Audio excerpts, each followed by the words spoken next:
Hello दोस्तों, नमस्ते, प्रणाम। कैसे बानी रउआ लोग? तो चलिए रउआ सबन के बीच में एगो जनेऊ के गीत लेके आइल बानी। आपन प्यार दुलार आशीर्वाद जरूर देम जान और चैनल के लाइक शेयर सब्सक्राइब कर मत भूलें लोगिन। और कमेंट बॉक्स में जरूर बताएं लोगिन कि गीत रउआ लोग के कैसन लागल। अच्छा लगी तो कमेंट करें लोगिन, ना अच्छा लगी तो भी कमेंट करें लोगिन। तो चलिए लोगिन रउआ लोगन के हम एगो जनेऊ के गीत सुना जा रहल बानी, बहुत ही सुंदर बा।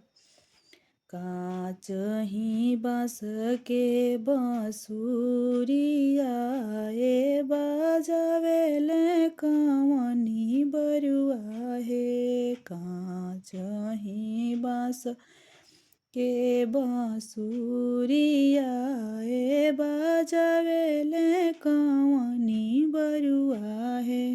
ओही में पुकारे अपना फूफा जी के, फूफा जी नहीं बोलिने हे। ओही में पुकारे अपना जीजा जी के, जीजा जी नहीं बोलिने हे। आवतानी ये बरुआ आवतानी ये जनेउआ के रंगतानी हे। आवतानी ये बरुआ आवतानी ये जनेउआ रंगतानी हे। मुजी में खड़ा साही काट ये तीनों ले आवतानी है।